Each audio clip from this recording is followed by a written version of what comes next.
Muy buenas tardes a todos. Como todos los sábados, estamos aquí acompañándolos en nuestro programa Viajando en el Tiempo. En esta oportunidad, la Mayda Melvila nuevamente no está. No es porque esté descansando, pero porque está haciendo muchísimas otras cosas, como siempre, en su vida. Pero estoy súper bien acompañada, al igual que hace unas semanas atrás, junto a Sergio Vergara. Hola, Sergio. ¿Cómo estás? ¿Qué tal, Bárbara? Muchas gracias por la invitación. No, feliz. Es que lo pasamos muy bien conversando con Sergio y ahora tenemos un tema en el que vamos a hablar de historia, sí, pero vamos a hablar de distintos temas de historia porque nos vamos a centrar un poco en hacer un análisis de qué es lo que ocurre en la actualidad, tanto con la serie o con las películas o esto que se ha dado a llamar como los docu-reality, donde aparecen historiadores dando su opinión en estas especies como de documentales que tergiversan muchas veces la historia con temas que tienen que ver hoy día, a temas que están muy en boga, como son los temas de género, los temas raciales, y entonces de repente tenemos a, no sé, una persona de color interpretando a alguien que históricamente sabemos que no era de color. Así que entretenido tema, pues, Sergio. Sí, bueno, yo la verdad es que para mí este es un tema bien cercano.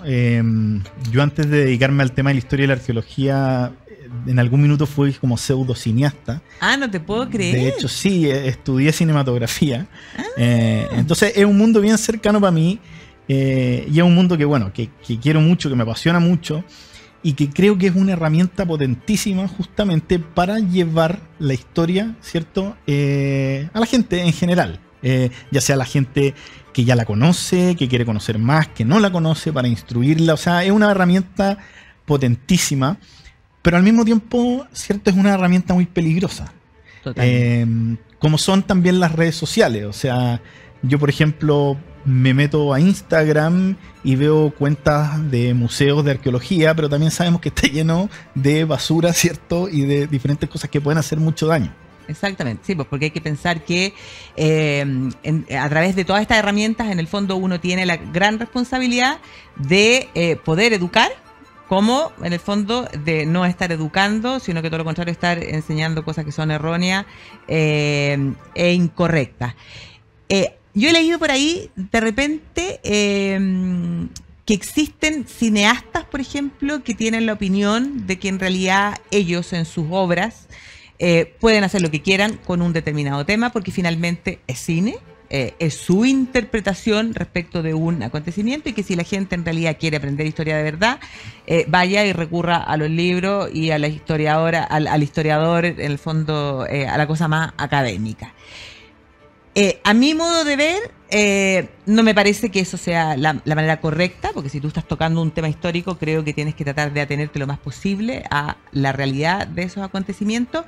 Y lo otro es por el hecho de que, sobre todo para la gente que a ver, no es que no, a lo mejor la gente que no sabe historia o mucha gente que te dice, a mí no me gusta la historia, pero pasa que de repente esa gente escucha a historiadores, por ejemplo, que tienen mayores habilidades de comunicación, o historiadores que logran, en el fondo, llevar un tema que puede ser más complejo, pero explicarlo de manera sencilla y un poco más entretenido. Dicen, ay, en realidad, si me hubieran enseñado la historia así, me gustaría.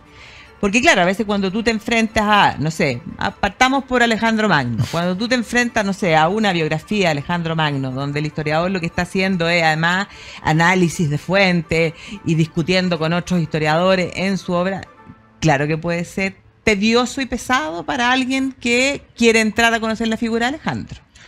Pero ahora tenemos una serie en Netflix respecto de Alejandro. Bueno, sí, mira, yo creo que hay que entender también la historia por lo que es, ¿cierto? O sea, y creo que la misma palabra lo define muy bien.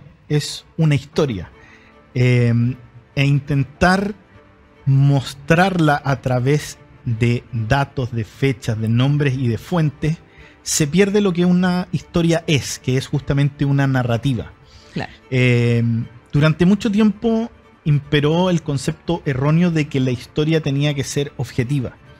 Y yo creo que una de las cosas más maravillosas de la historia es que sea justamente subjetiva. Lo que nos permite poder volver a estudiarla, analizarla y tener diferentes puntos de vista de lo que ha pasado. Claro, pues si no estaría todo dicho. Exacto. Nosotros no tendríamos pega. Y por eso mismo, hoy en día, con las herramientas audiovisuales, uno también puede ser un historiador, ¿cierto? Uno no tiene por qué estar escribiendo en un libro para contar la historia. Uno puede incluso hacer una película que no sea necesariamente un documental y transmitir la historia igual. Y las películas también hay que entenderlas por lo que son. Son obras de ficción. Por ejemplo, uno de los casos quizá más famosos y más notables y espectaculares es la película Gladiador. La película Gladiador, nadie está poniendo, ningún historiador saltó ni en su minuto ni ahora a decir, no, eso no pasó así, porque se entiende que no. Lo que nos quiere contar la película Gladiador es la historia épica y el viaje de un guerrero en particular, y insertarla y mostrarnos cómo era el mundo de la Roma imperial del siglo II, ¿cierto? Entonces, me parece que es notable un poco lo que hace. Porque aquí no está diciendo, yo les voy a contar la historia del emperador. No. Les quiero contar un cuento de la antigua Roma. Eso es lo que hace la película Gladiador. Claro. Y creo que es una herramienta potente y notable. Pero el problema está cuando los documentales se prestan para justamente ni siquiera contarnos ficción, porque eso es entendible, eso es parte de la subjetividad de la historia, sino que es cuando usan una agenda social o política para, ¿cierto?, ilustrar pensamientos, ideologías o temas de contingencia que no lo son.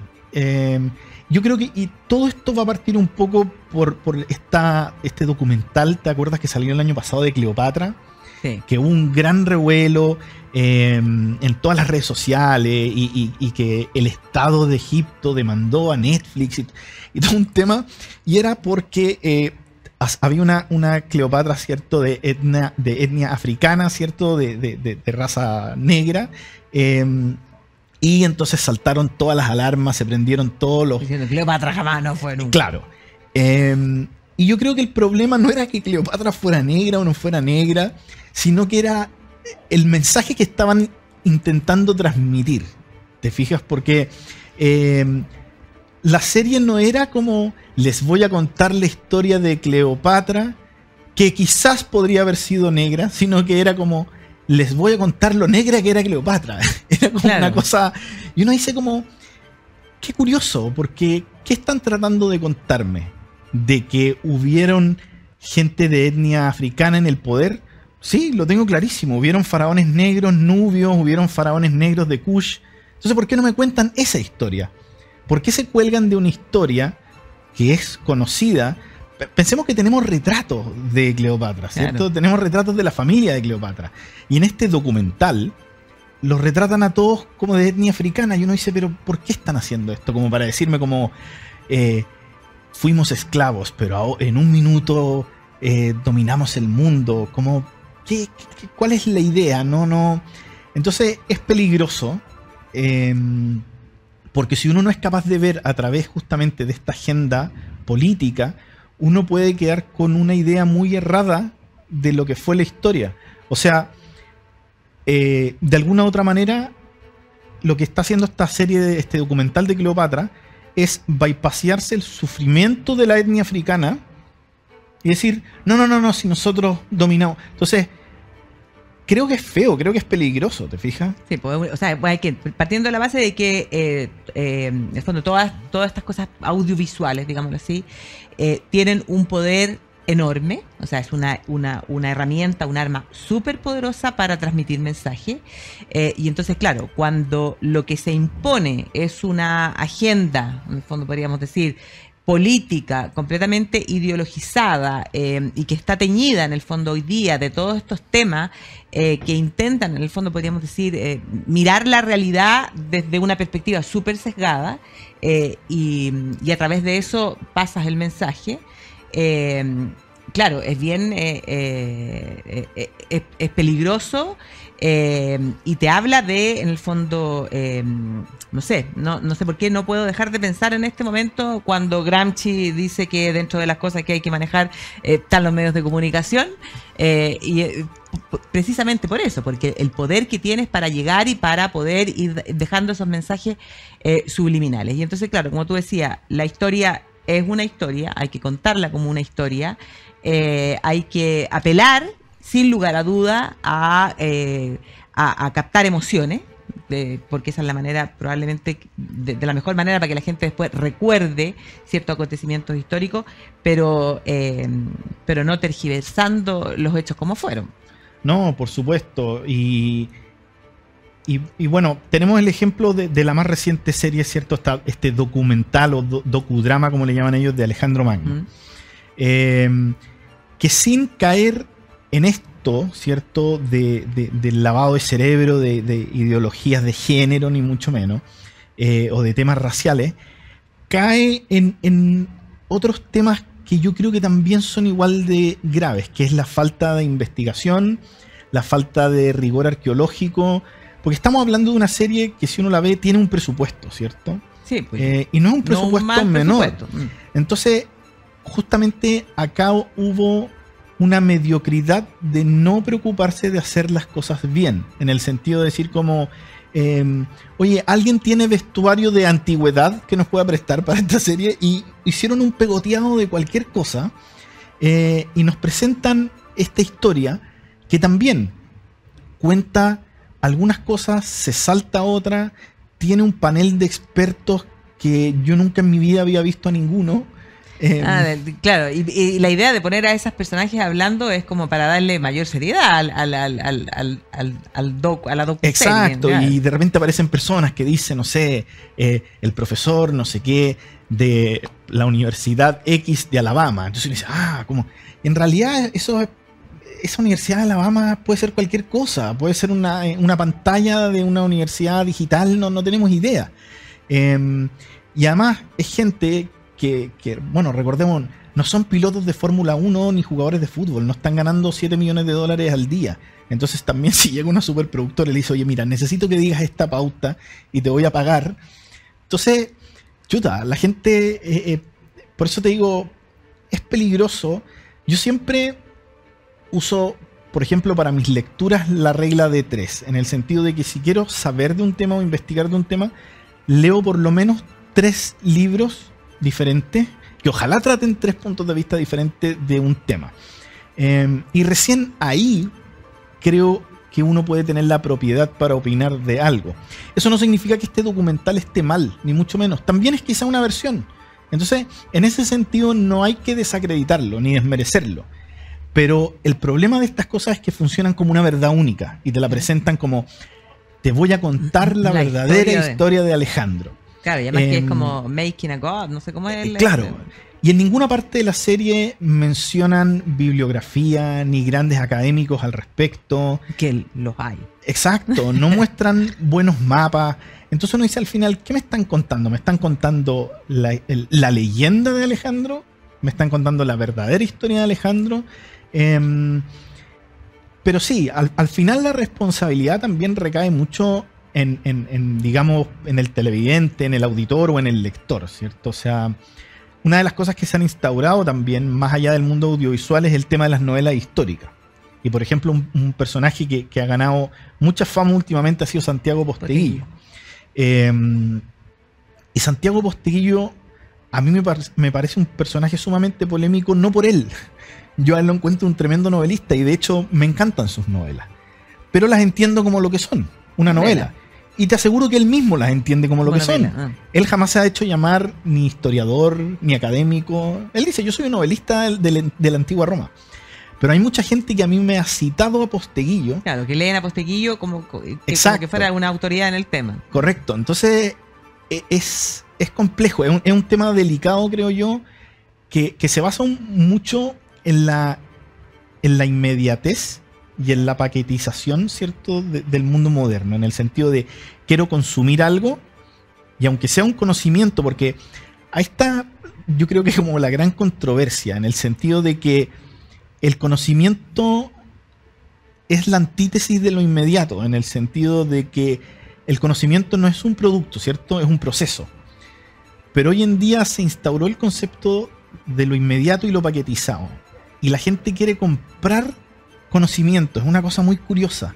No quiere, digamos, desarrollarlo, quiere consumirlo, quiere comprarlo. No sé si te has fijado esos audiolibros de historia y es como que te cuenta los highlights. Claro. Y uno dice como, ¿qué es esto? Es como para... Después me imagino una especie como de Steve Jobs en una conferencia citando solamente como grandes frases de personajes, pero no entendiendo el contexto de la historia en general. Entonces la gente está consumiendo conocimiento, pero el problema de que cuando tú consumes conocimiento es que alguien hizo una preselección de ese conocimiento, o, como lo estás consumiendo, lo paquetizó para que pudiese ser vendido. Entonces, eso es un poco lo que están haciendo estas series. La serie en sí no es el problema, sino que es el concepto que se ha instalado de parte del consumidor de alguna u otra manera, porque la verdad es que yo no veo mucho que gana Netflix con esto. ¿Te fijas? Obviamente gana, porque Netflix no gana por rating, Netflix gana por suscripciones. Y nadie se va a suscribir a Netflix porque salió un documental de Alejandro Magno, ¿te fijas? Exactamente. Pero tenemos que ir a hacer una pequeña pausa y ya volvemos hablando de este entretenido tema. Agricultura TV.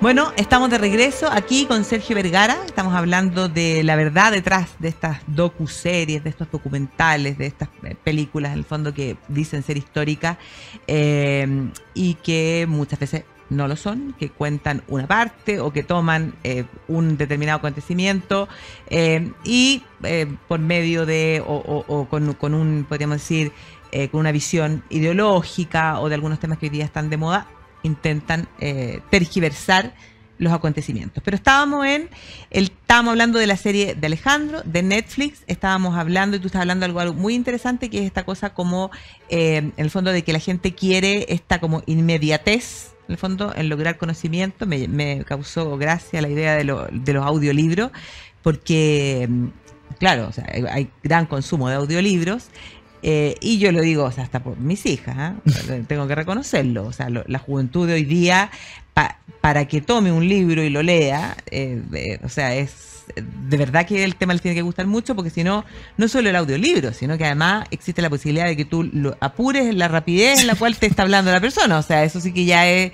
y además que audio y libro me parecen dos cosas, o sea, son apelan a dos sentidos que son... Es que el problema es que además no te deja trabajar el pensamiento, en el sentido que cuando uno va leyendo, uno va creando sus propias imágenes porque va a su ritmo, ¿cierto? Uno puede releer. Y haces conexiones. Exacto, mientras que cuando a uno le están contando, ¿cierto? Un audiolibro en el que uno no puede necesariamente preguntarle, interpelar a ese locutor, al final uno tiene que ir poniendo atención palabra por palabra, sin ser capaz como de poder imaginarse de alguna u otra manera.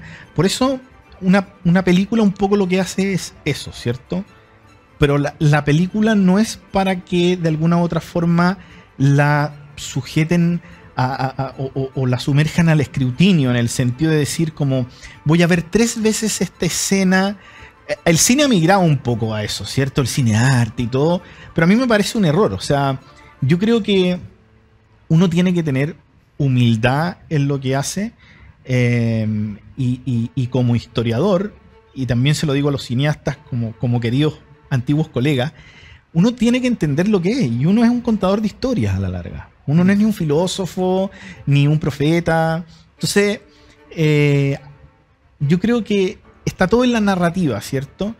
Y cuando uno quiere de alguna otra manera complejizar o dogmatizar a través de una narrativa, es la forma equivocada. Y en cierto sentido los audiolibros también hacen un poco eso. O sea, se están leyendo inconscientemente quizá, con una tonalidad que ya te está dando un aire para poder entender o absorber ese conocimiento. Entonces es complicado. Y no digo que no sea una herramienta útil, puede ser utilísima. A veces yo voy manejando y voy escuchando conferencias de las que solamente escucho.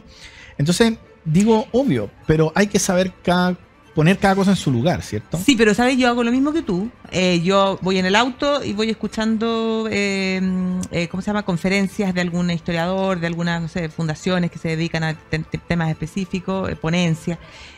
Pero igual siento que ahí es distinto, porque tú ahí estás escuchando a un determinado académico que ha hecho una investigación y que está presentando su tema.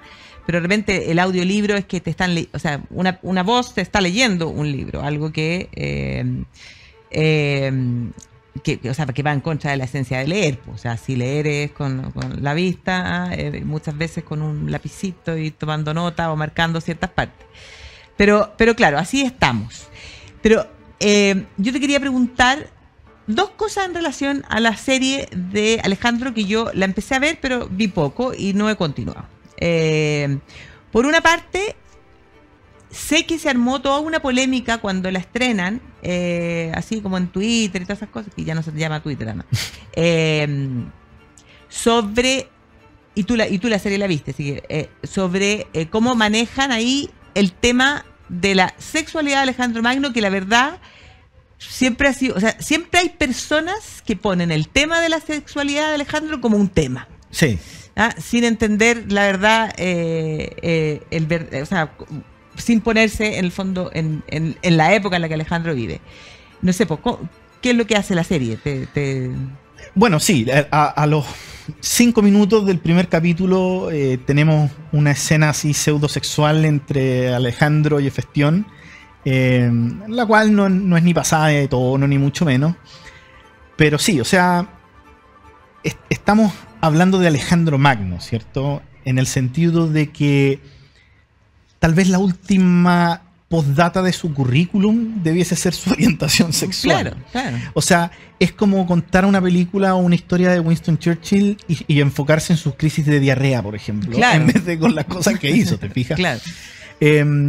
Yo creo que sí, es un concepto que de alguna u otra manera se ha instalado de la orientación sexual o la ideología sexual, o como quieran llamarle, como carta de presentación en la sociedad moderna, en el sentido de que hoy en día la gente se presenta a través de su orientación sexual, que no deja de ser un instinto animal a la larga, que no tiene nada de malo, somos animales, pero yo soy muchas cosas antes de mi orientación sexual, ¿cierto? Muchísimas, claro. Entonces, no es algo que te define. Para nada, y no influye en mi día a día, ¿te fijas?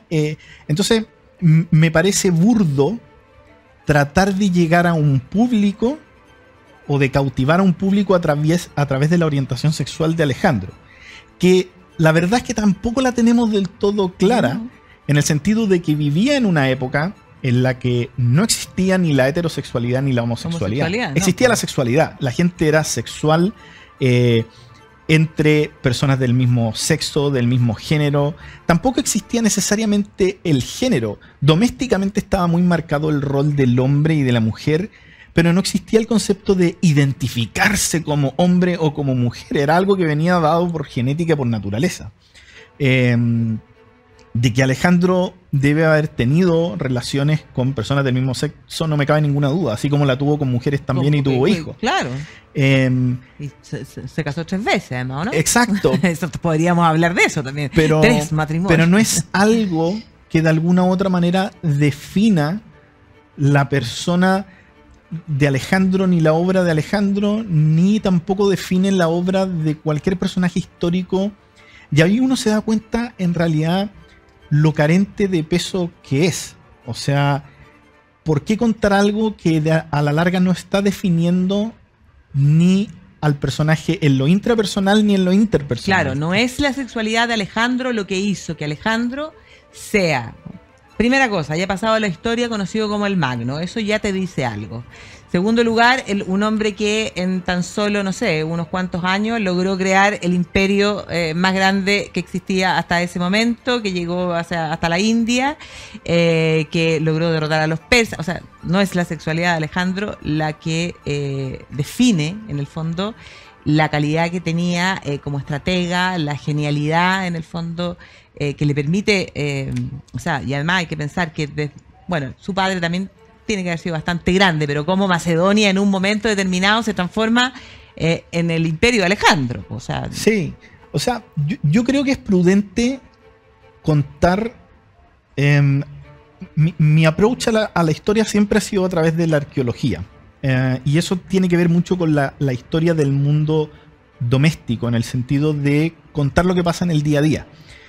Y creo que es interesante conocer, así como se conoce la espiritualidad, se conoce la dieta de la gente antigua, ¿cierto? Conocer también la sexualidad de la gente antigua. Pero a la larga es parte, ¿cierto?, de todo un crisol de cosas que te van definiendo no una persona, sino que una cultura a la larga, ¿cierto? Una forma de vida que no es de alguna u otra forma relevante. O sea, te pongo el siguiente ejemplo. Hitler no hizo lo que hizo porque era homosexual o heterosexual, ¿te fijas? Son cosas que creo que no van de la mano, y que ahí te das cuenta que se está usando de alguna u otra forma como una herramienta de dogmatización, en el sentido de que no te está diciendo Alejandro Magno era homosexual, sino que inconscientemente, al partir con esto, te está diciendo casi la homosexualidad hizo grande a Alejandro Magno. Claro. Entonces, por eso. Es peligroso, no porque sea peligroso ser homosexual o heterosexual, sino que es peligroso porque uno se da cuenta que hay una agenda atrás, ¿te fijas? Exactamente, sí. ¿Y qué opinión te merece a ti la película? La película de hace algunos años atrás, sí, de Alejandro. La película de Oliver Stone. Esa. Ahí es donde está que Anthony Hopkins es el que hace como de Ptolomeo. Sí. Mira, yo creo que esa es una de las mejores películas que se ha hecho en la historia de la humanidad. La película es una lata, en el sentido de que hay varias versiones de la película, ¿ya?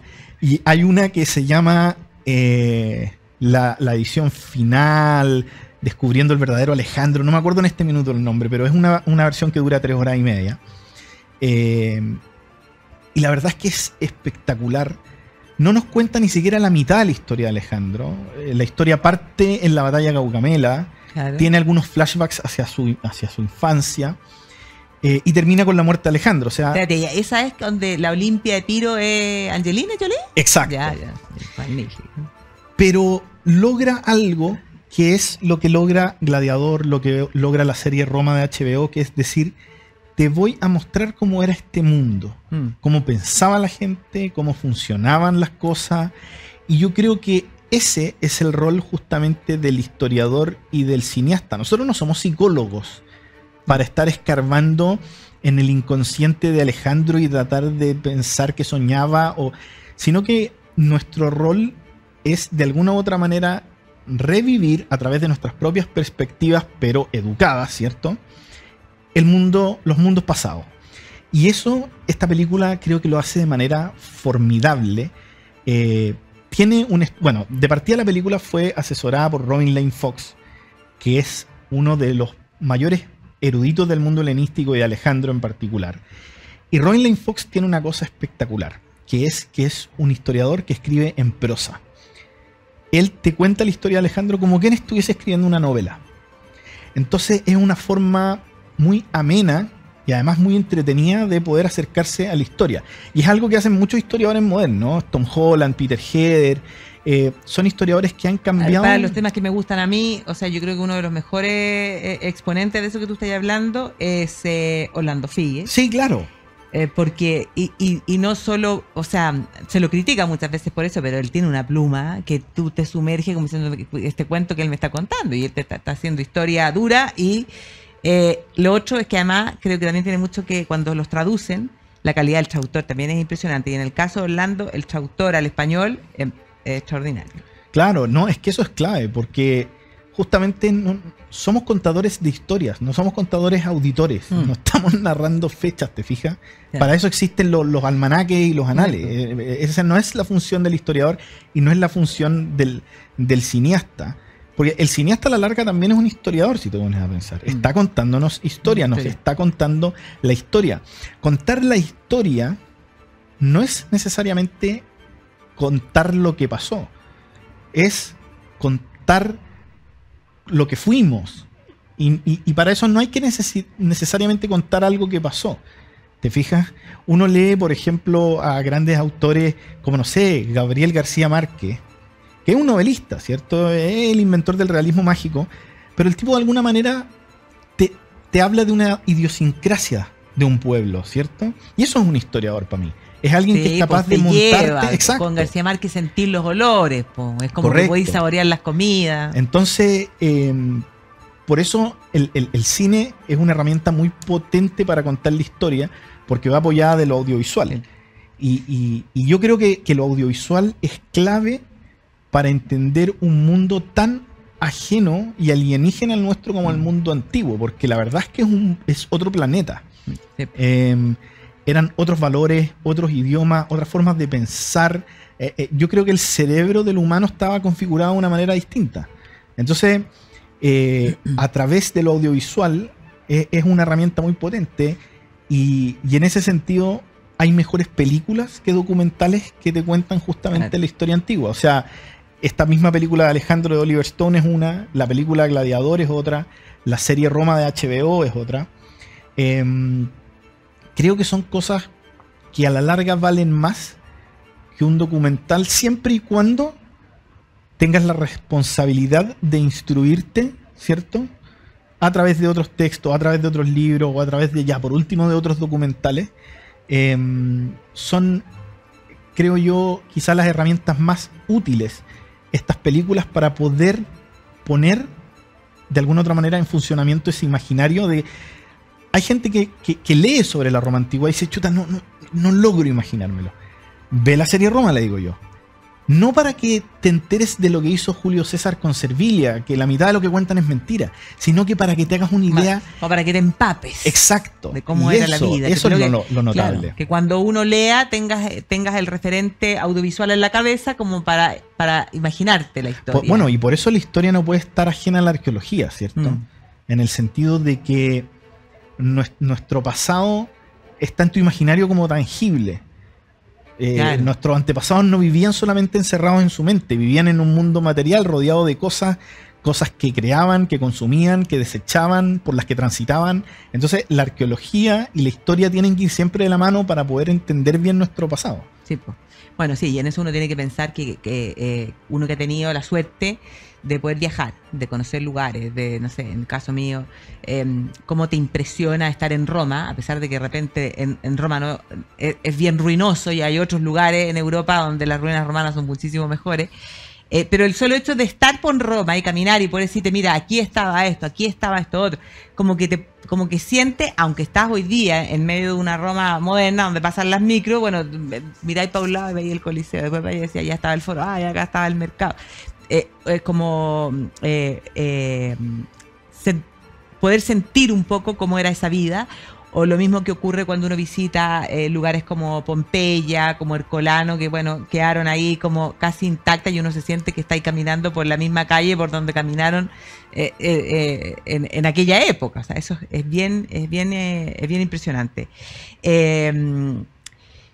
Pero desde ese punto de vista, este año también fue el estreno de la película de Napoleón de Ridley Scott, sí, que había generado mucha expectativa, la gente la estaba esperando. Nosotros con la Maida, de hecho, hicimos un programa previo, hicimos una clase previo a la película. Casi que dormimos en el cine antes del estreno,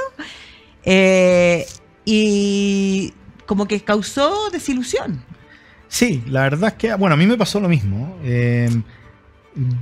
Mi mirada siempre está puesta en el mundo antiguo, y la verdad es que yo me declaro y me declaraba un poco ignorante respecto a la película de Napoleón, Pero dije justamente eso, voy a ir a verla, a ver si en una de esas me enamoro de este mundo.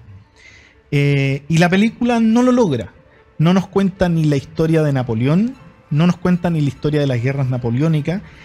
¿Y por qué? Porque la película justamente carece de una narrativa.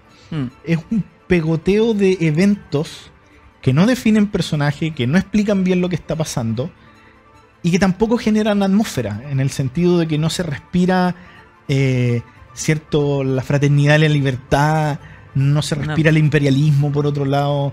Entonces la película desilusiona en ese sentido, porque yo creo que la película pretende justamente, la película es pretenciosa en el sentido de voy a hacer un perfil psicológico de Napoleón, y no lo logra al final. Para nada. Tenemos que ir a hacer un pequeño corte y seguimos hablando de este tema. Agricultura TV.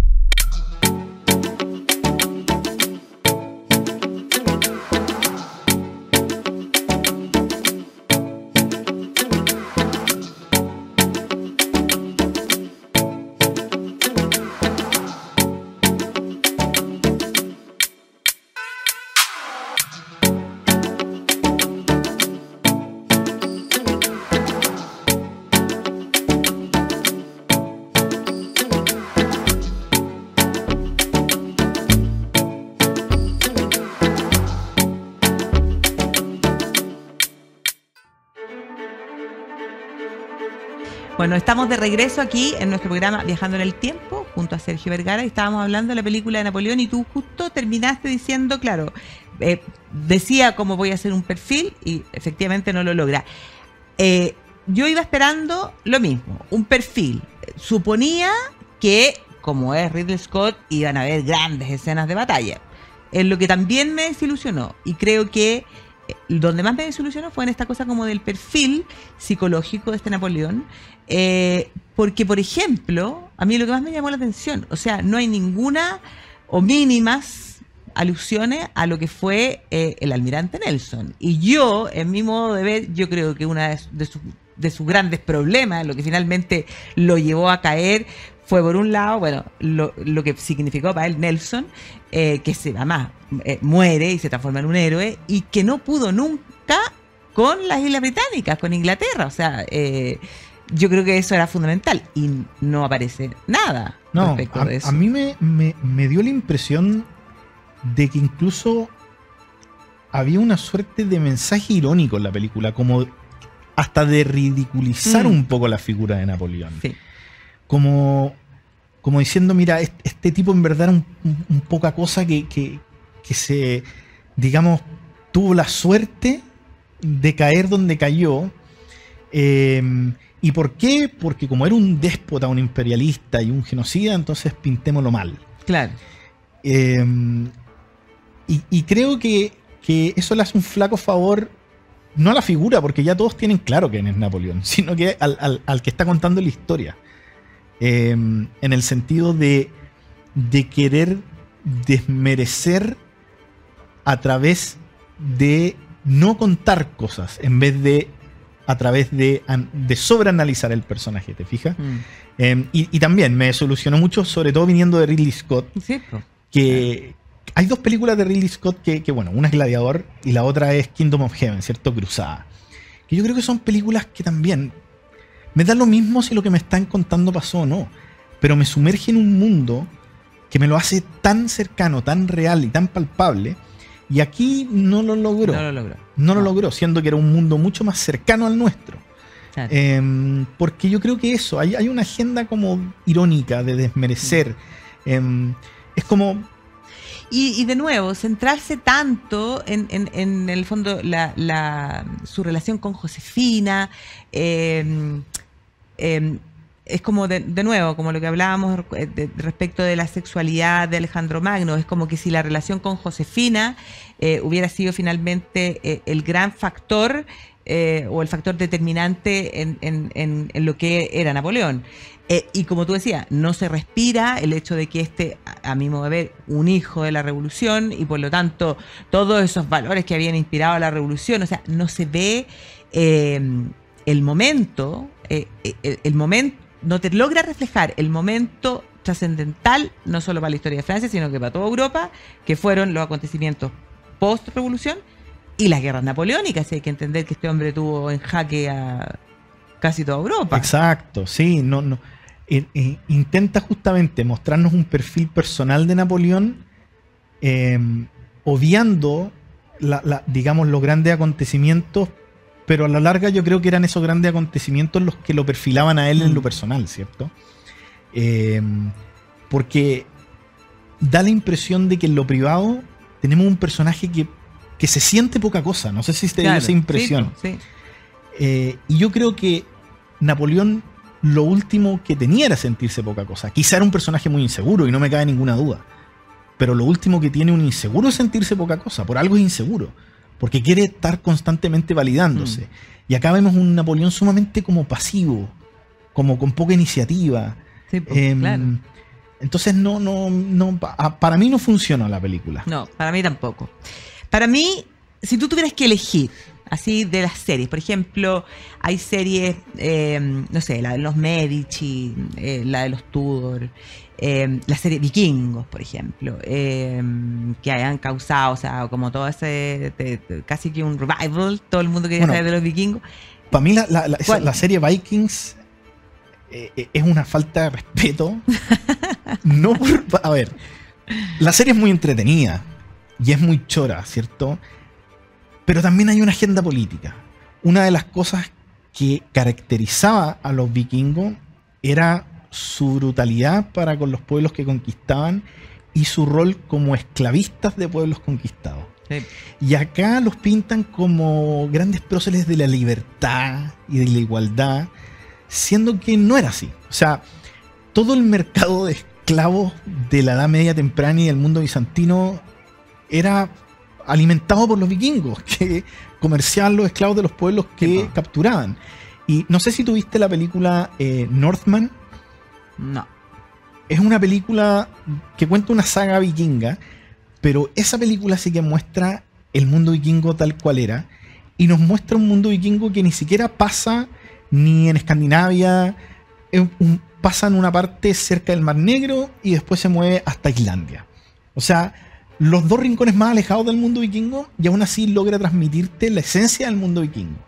Pero perdón, me desvié de la pregunta. No, pero está bien. Pero es que para cerrar con los vikingos, pero yo sí encuentro, o sea, a ver, creo que hay ciertos... A ver, cuando uno analiza a los vikingos, y muchas veces lo hemos conversado con la Maida, que ese es uno de sus temas, los personajes, o sea, que efectivamente existió un Ragnar Lothbrok, efectivamente la era vikinga parte con Lindisfarne, efectivamente no dejaron nunca de saquear las Islas Británicas, fundaron ciudades, y bueno, son cosas que, claro, sí se ven en la película, pero claro, tú tienes razón, la verdadera esencia, en el fondo, toda esa cosa esclavista, porque no solo eran comerciantes, sino que eran esclavistas, eso está claro, eso no queda claro en la película. Y también tiene la cosa que, bueno, nos pone como en una sola generación a una serie de personajes vikingos que la verdad tienen una distancia en el tiempo que también es bastante importante. Pues, sí, entonces, claro, mucha gente cree hoy día que efectivamente Ragnar y Rollo eran, no sé si la película dice son hermanos, pero parientes. Sí. No lo eran. Entonces generan también ciertas confusiones. Pero claro, mi pregunta ahí va por de la serie, así como te decía, los Tudor, los Medici, estaban los vikingos, bueno, Roma, tú ya dijiste que te gustó, pero no sé, a mí, por ejemplo, que me gusta la historia de España, entonces me gustan las series de la televisión española. ¿Cuál te parece a ti que es algo así que uno podría recomendar que la gente viera? Aparte de Roma, porque ya dijiste que tú recomendabas verla. Sí. O películas, no sé. Mira, siempre me da la impresión de que o que falta presupuesto o que falta rigor arqueológico, en el sentido de que si vamos a contar una historia que no es, por lo menos mostremos la época como corresponde. Claro, o sea, eso es verdad. Por eso te decía que Roma y la película de Alejandro en ese sentido son notables. Pero hay series que yo creo que son bastante rescatables para entender procesos históricos, porque por ejemplo la misma Vikings nos muestra el mundo vikingo, pero no terminamos entendiendo ningún proceso histórico de la importancia o la relevancia de los vikingos. Hay una serie que se llama The Last Kingdom, Sí. que creo que sí, no es una serie ni bien hecha y se caen muchas cosas, pero sí muestra un proceso histórico, que es la conformación de la Britania unida, ¿cierto? El Sí, nacimiento de la Britania medieval. Y creo que es una serie interesante de ver, porque además muestra la contraparte de Vikings, Claro. que es el mundo británico invadido por los vikingos. Entonces, siento que las series y las películas hay que verlas como eso, como regaladoras de contexto. O sea, por ejemplo, me pasa lo mismo con la película Apocalipto. Me da lo mismo la historia que cuenta Apocalipto, pero creo que en el contexto en el que nos pone es genial, porque nos retrata un mundo que también se nos hace sumamente ajeno y es capaz de transportarnos, ¿te fijas? En ese sentido, hay pocas películas del mundo antiguo que logran eso. Lamentablemente, en el mundo de la cinematografía, durante los primeros 30 años de la historia del cine, se agotó la temática del mundo antiguo. No sé si te has fijado, pero antiguamente miles de películas de Babilonia, de Roma, de los griegos, de Alejandro Magno, de la Odisea. Entonces, creo que ahora está como llegando una suerte de un revival de esas películas y va a ser interesante verlas. Pero siempre yo recomiendo más los libros que el mundo cinematográfico, y por eso yo creo que todos los historiadores del mundo antiguo saltamos como locos cuando sale una película, ya sea de Alejandro, de Roma o de lo que sea, porque hay pocas. Entonces igual hemos aprendido a rescatar lo poco que hay. Sí, po. Y ¿cómo se llama? Troya, ¿qué te pareció? Mira, Troya tiene elementos que son realmente geniales, dejando de lado, por ejemplo, a Aquiles, que usa una armadura que no corresponde para la época, y una serie de cosas.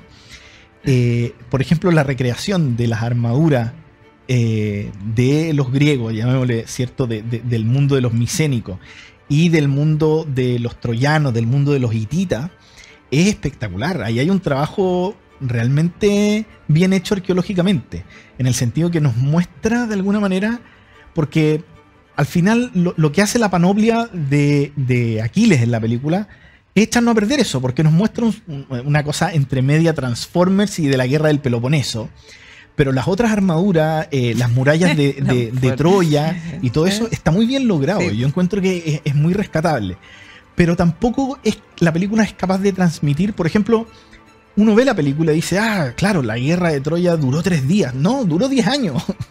Sí, y eso la película no lo transmite, ¿te fijas? Claro, es como que llegaron y en 3 días está la cosa resuelta. Entonces, pero sí, creo que también nos lleva a un mundo sumamente olvidado y perdido, que es el de la Edad de Bronce, que es genial. Sí. Bueno, y hay películas que van más atrás, ¿cierto? Por ejemplo, no sé si te acuerdas de una película antigua que se llama Quest for Fire, ¿sí? Como La Guerra del Fuego o algo así, que muestra el mundo de los Cromañón, los Neandertales. Sí. Esa película es genial, encuentro yo. Yo tengo una fascinación por el mundo del Mesolítico y también del Paleolítico, porque creo que al final cuentan mucho más nuestra historia de los últimos 5.000 años. O sea, vivimos 100.000 como ellos y solamente 8.000 ¿y qué? Y en realidad 2.000 como estamos un poco viviendo ahora. Y abordar la historia a través de nuestra prehistoria también es una herramienta muy potente. Y hay documentales sumamente interesantes. Bueno, ahora en mi viaje a Inglaterra me tocó conocer a una de mis profesoras y una de mis ídolas, que es la Alice Roberts. ¿Ya? No sé si la conoces. Que hace muchos documentales de la Britania celta y todo ese tipo de cosas. Y ella habla un poco de eso, o sea, de lo importante que es entender cómo 100.000 años de historia en realidad nos marcaron mucho más de lo que creemos. Claro. Sí. Y hay varios documentales de la prehistoria que son interesantes, pero hay atrocidades, como por ejemplo hay una película que se llama 10.000 antes de Cristo. No sé si la has visto. Creo que no sé. Que también aparecen como las pirámides, pero en el Caribe. Ah, ya. Cualquier mejorada. Sí, y unos dinosaurios peleando con personas. Entonces, no, es horroroso. Horroroso, sí. Oye, para que la gente que te ha visto en este programa y en los otros que nos ha acompañado, tú haces, además, como dijiste, que no sabía que eras cineasta también en tus orígenes. Bueno, tus clases son o sea, yo cada vez que he visto cosas tuyas quedo con una envidia, pero horrorosa, de cómo logras con tus imágenes, con la manera en la que presentas los contenidos. O sea, nada más que felicitarte por eso. Gracias. Yo contenta cuando logro conseguir la foto que me sirva para ilustrar lo que estoy hablando. Eso, pero además tú tienes todo en Instagram, haces unos vivos en YouTube, Sí. un poco para que la gente te siga y te pueda ver. Bueno, sí, tengo una plataforma virtual que se llama Charlas SPQR. SPQR son las siglas del Senado y el pueblo de Roma, ¿cierto? Senatus Sí. Populesque Romanus. Y por eso se llama Charlas SPQR, porque está bastante enfocada a lo que es la Roma antigua, ¿ya? Que en realidad es una de mis especialidades, pero mi especialidad es el Mediterráneo antiguo en general, el mundo clásico.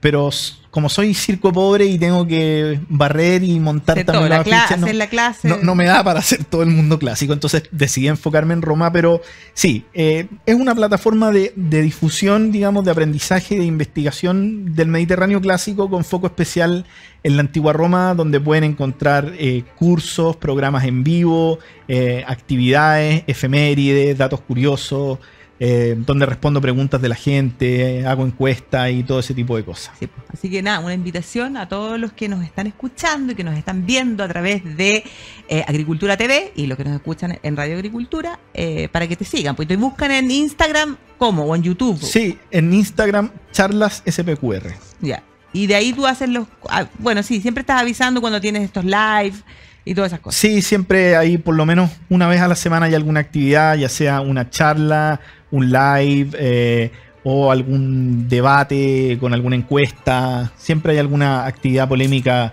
para que la gente se agarre el moño Claro. en redes sociales. Así es, que a la gente le gusta mucho eso. Sí, uf. Bueno, Sergio, muchísimas gracias por acompañarnos en este programa. Estuvo muy bueno, muy ilustrativo. Yo me quedé ahí con varias cosas pendientes que voy a buscar y voy a ver o volver a ver ciertas cosas. De repente eso también es un muy buen ejercicio. Así que muchísimas gracias y nos vemos la próxima semana.